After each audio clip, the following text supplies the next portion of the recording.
Saludos, buenas, bienvenido a un nuevo video de este servidor La Cobra RD, La Cobra RD. Hoy vamos a racionar qué pasaría si Estados Unidos invade a México. ¿Qué pasaría? Bueno, mi gente, sería tremendo, pero vamos a ver las razones, el por qué pasaría, qué sucedería, cómo México respondería. Así que vamos a ver por qué, mi gente. Los nuevos, suscríbete al canal, dale like, compártelo en todas tus redes sociales. Sígueme en todas tus redes sociales, @la cobra rd, para que tú hagas lo que es con el domis y muchos preángulos. Vamos a la reacción.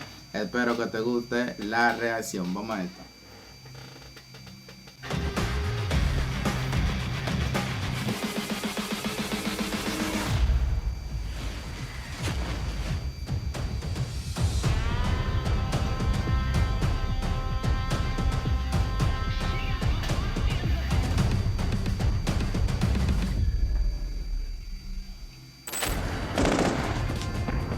¿Alguna vez te preguntaste qué pasaría si las Fuerzas Armadas de los Estados Unidos de Norteamérica decidieran invadir el territorio mexicano? Imagina que el problema del narcotráfico se convirtiera en un peligro tan grande para los estadounidenses que se vieran obligados a intervenir militarmente en el territorio de su vecino del sur. En este caso plantearemos dos posibles hipótesis. En primer lugar, ¿qué sucedería si la US Army atacara a las Fuerzas Armadas de México? Pero además, ¿qué ocurriría si en un claro gesto de desesperación, el ejército mexicano se uniera a la enorme fuerza del narcotráfico para combatir juntos a los invasores? Esto puede sonar imposible, y sin embargo, aunque no lo creas, existen precedentes de criminales y fuerzas del orden uniéndose para combatir contra ejércitos más poderosos. En este nuevo episodio de Militarmente, analizaremos cómo sería un intento de invasión al territorio federal de México por parte del impresionante ejército de los Estados Unidos.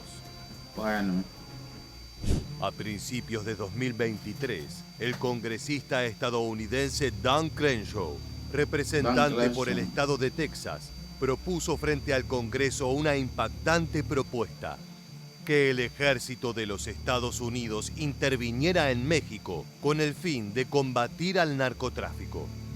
El origen de esta idea está directamente relacionado a una ola de consumo de fentanilo, un opioide sintético, cuyo efecto es de hasta 50 veces más fuerte que el de la heroína y 100 veces más fuerte que el de la morfina. Lo siniestro del aumento en el consumo de esta droga es que se trata de un narcótico extremadamente peligroso y que ya ha causado más de 100.000 muertes entre consumidores norteamericanos. Los carteles aterrorizan, asesinan al pueblo mexicano y trafican fentanilo a los Estados Unidos y matan más de 70.000 personas por año. Entonces, debemos ser juntos en esta lucha, en esta guerra contra los carteles, pero él quiere defender a los carteles. No entiendo por qué. No entiendo por qué quiere defender a sus amiguitos narquitos. Y el mensaje para ellos, tienen que se calmen. O nosotros los... O sea, él se está refiriendo al presidente de Estados Unidos, de México, que él quiere defender a sus amiguitos narcos. Oye. Los Estados Unidos, pues, los vamos a calmar. Dan Crenshaw culpa directamente y no sin razón a los cárteles mexicanos por el tráfico de fentanilo, especialmente en el estado de Texas, donde llega a través de la frontera. Pero las tensiones bilaterales escalaron debido a que, junto a sus compañeros congresistas, este diputado aseguró que la culpa también reside en el gobierno de México, que no tomaría las medidas suficientes para combatir al narcotráfico. Y es por ello que pidió facultades extraordinarias para lanzar una operación militar que pacifique el territorio dominado por los cárteles. Por supuesto, el gobierno mexicano no tomó esta noticia de manera feliz y el presidente Andrés Manuel López Obrador respondió a las provocaciones de Crenshaw. Nosotros no vamos a permitir que intervenga ningún gobierno extranjero, y mucho menos que intervengan Fuerzas Armadas de un gobierno extranjero en nuestro territorio. Por el momento la propuesta no fue aceptada y los demócratas creen que una actitud como esta podría destruir la relación entre Estados Unidos y México, por lo que es poco probable que suceda. No obstante, todo este panorama político nos permite generar un ejercicio de imaginación. Si Estados Unidos atacara con sus fuerzas militares a México, ¿los cárteles se unirían a las Fuerzas Armadas para combatirlos? Si bien esto parece una idea muy loca, existen precedentes de cooperación entre organizaciones criminales y gobiernos, especialmente en tiempos de guerra. Uno de los casos más famosos se dio en la Segunda Guerra Mundial, cuando los aliados trabajaron junto a la mafia siciliana para quitarle poder a Mussolini en el sur de Italia. En ese momento, el gobierno estadounidense pactó con Lucky Luciano, líder de la poderosa familia genovese, un acuerdo de mutua colaboración. Luciano ayudó a traficar información y a organizar a las milicias en Sicilia y la región napolitana. Y una vez liberadas las áreas, los aliados entregaron las alcaldías a miembros de la mafia. En este caso, si Estados Unidos decidiera unilateralmente atravesar la frontera del sur e ingresar a México con sus fuerzas armadas, ¿no sería increíble pensar que las guerrillas del narcotráfico podrían combatir a los extranjeros junto al ejército fiel? Bueno. Es que si se unieran las fuerzas militares, paramilitares y del orden civil, junto a los sicarios que trabajan para todos los cárteles mexicanos, el país latinoamericano contaría con casi 1 millón de guerreros listos para plantar cara al invasor. Revisemos estos números en detalle. El ejército mexicano tiene poco más de 240.000 soldados listos para el combate, además de 80.000 efectivos en la Armada y otros 30.000 en la Fuerza Aérea Mexicana. A esto podríamos sumarle la recientemente creada Guardia Nacional, que está armada de manera similar que el ejército o los grupos de élite de la policía, con más de 50.000 elementos que fueron derivados de la policía, el ejército o la marina. Finalmente, podríamos sumar unos 40.000 efectivos policiales de total de casi 450.000 hombres armados y listos para la batalla, lo cual no llega a ser ni la mitad que la fuerza bruta de la que dispone el ejército de los Estados Unidos, que cuenta con más de 1.250.000 elementos preparados, incluyendo guardias nacionales y reservistas, y sin contar a la Marina ni la Fuerza Aérea. Sin contar la Marina. No obstante, esto cambiaría si consideramos la posibilidad de que los cárteles decidieran participar en una guerra abierta, desesperados por mantener la presencia territorial, además de sus vínculos con la política y las instituciones judiciales que le permiten conservar sus negocios funcionando. Actualmente hay unos 120 cárteles en actividad en México, siendo 12 de ellos grandes organizaciones que nuclean a miles de personas. Tan solo organizaciones como el Cártel de Jalisco Nueva Generación o el Cártel de Sinaloa pueden llegar a contar con 50.000 hombres armados en todo el territorio federal, dispuestos a dar su vida por el negocio. 50.000 Se cree que las guerrillas del narcotráfico superan el 500.000 de combatientes, los cuales, sumados a las fuerzas del orden, darían 1 millón, incluso más, de soldados para defender el territorio mexicano. Y lo curioso es que los cárteles no tienen mucho que envidiarle ni al ejército de México ni al de Estados Unidos en cuanto a armamento. El arma más utilizada por las guerrillas criminales es el AK-47, el típico fusil Kalashnikov que forma parte del arsenal de la mayoría de países en vías de desarrollo o de grandes potencias como la Federación Rusa, si bien estos cuentan con modelos modernizados. Pero los cárteles también utilizan armas de origen estadounidense, como las últimas versiones del AR-15 o el M-16, fusiles de asalto que cuentan con accesorios como lanzagranadas, miras tácticas o cargadores extendidos con gran capacidad de munición. Por su parte, el ejército mexicano utiliza el FX-05 Yucoatl, que viene en versión de rifle de asalto, subfusil con disparo de ráfagas y fusil francotirador. Otro preferido de los cárteles es el fusil de francotirador antiblindados Barrett M82, del cual se han visto decenas en manos de sicarios. Las camionetas blindadas, normalmente robadas a civiles y turistas y modificadas más tarde en talleres clandestinos, suelen contar con ametralladoras Browning alimentadas por cinta que pueden disparar 550 proyectiles por minuto con un rango de 1.800 metros. El cojo.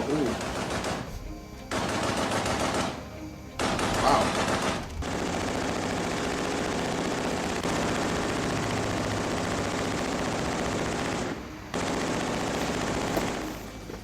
Por otra parte, tanto las fuerzas federales mexicanas como los cárteles han comenzado a utilizar lanzacohetes dentro de sus arsenales.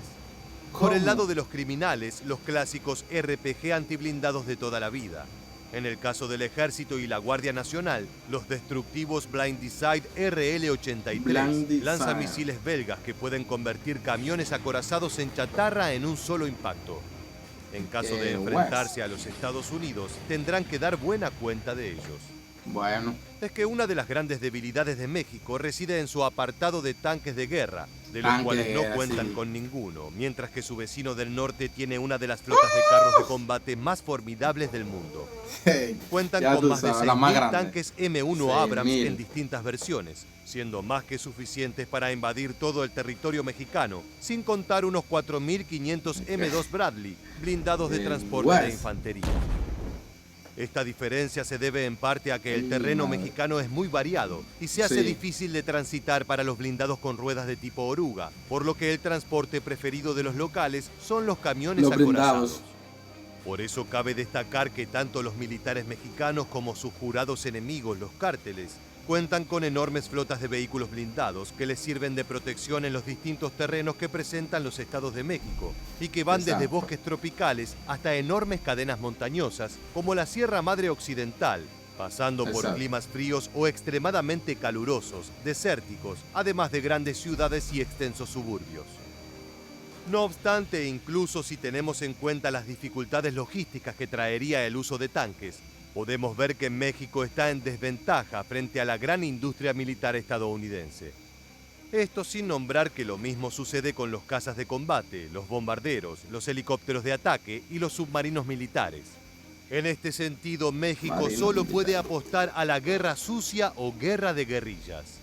Estados Unidos cuenta con una flota de más de 180 cazas F-22 Raptor, considerados el avión de combate con mejores características hasta la fecha, además de una gran cantidad de F-35 Lightning II en varias versiones, con centenares de ejemplares dispuestos a atormentar el territorio mexicano. Si Estados Unidos enviara a sus poderosas flotas de portaaviones en las costas orientales y occidentales de México, podría envolver al territorio en una gran tenaza con un brutal despliegue de bombarderos y aviones de ataque a tierra que podría devastar el país de Andrés Manuel López Obrador. El problema es qué pasaría tras la invasión, y es justamente allí donde Estados Unidos muestra su punto débil. Pese a que los norteamericanos llevan la ventaja frente a cualquier enemigo en una guerra abierta, la historia reciente ha demostrado que son incapaces de sostener campañas en situaciones de combate indirecto. Tanto en Vietnam como en Afganistán, la organización de las guerrillas pudo superar la asimetría de fuerzas con el ejército estadounidense y tras años de combates, consiguieron que el gigante del norte se rindiera. No es descabellado pensar que si Estados Unidos invadiera el territorio mexicano, conseguiría una rápida victoria al principio, pero que a la larga, entre la resistencia de los combatientes de las Fuerzas Armadas, sumado a la amplia extensión de los cárteles por todo el territorio federal, estos enfrentamientos generen demasiado desgaste y daños a la población civil como para poder sostener una campaña. También cabe destacar que en México, una nación habitada por más de 125 millones de personas, se cree que más de 4 millones reciben beneficios o participan indirectamente en el narcotráfico, ya sea en las cosechas y cultivos o en el transporte de narcóticos. En todo caso, nos parece sensato creer que si Estados Unidos invadiera México, los aztecas serían capaces de resistir el embate de su vecino del norte, aunque los primeros meses de campaña la victoria parezca arrolladora.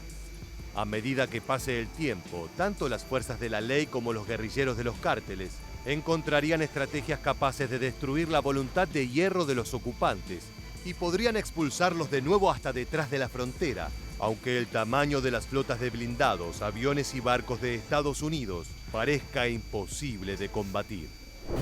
Muchas gracias por acompañarnos hasta el final. No solo eso, una de las consecuencias más grandes, ¿verdad?, que Estados Unidos puede, después de la guerra, no solo de la resistencia, él habló de la resistencia, que cuando dura mucho ellos no se resisten mucho, sino también que usted sabe que a nivel de mercadeo, de producción y toda esa cosa, México es el país número 1 que le aporta literalmente a Estados Unidos. ¿Me entiendes? O sea, que ellos a nivel de aliados, que de por sí Estados Unidos y México son aliados por hoy en día, que a nivel de aliados uno de los países que más enriquecido a Estados Unidos es México, con decir que en Estados Unidos hay más de 30 millones de habitantes mexicanos, ¿entiendes? Eso son literalmente, vamos a suponer, lo legales, lo que hay muchos indocumentados que eso no se cuenta, eso no lo cuentan eso, ¿entiendes? De por sí ellos perderían, en parte, en gran parte perdería, ¿entiendes? La economía y muchas cosas. Ahora, si Estados Unidos llama a sus, si se ve perdiendo, llama a sus otros aliados que tienen muchísimo, que tú sabes que casi todos los países del mundo quieren aliarse a Estados Unidos porque literalmente actualmente es la potencia más grande del mundo. Pero si se ve que está perdiendo, tú supiste, va a empezar a llamar a sus aliados para así no ser derrotado así, vergonzado, porque sería una vergüenza grande para ellos, ¿me entiendes? Y un triunfo grande para los mexicanos. Y nada, mi gente, gracias por llegar hasta aquí. Dale like, compártelo en todas tus redes sociales. Sígueme en todas tus redes sociales, @lacobrard, para que tú veas que lo que es con el Seguimos.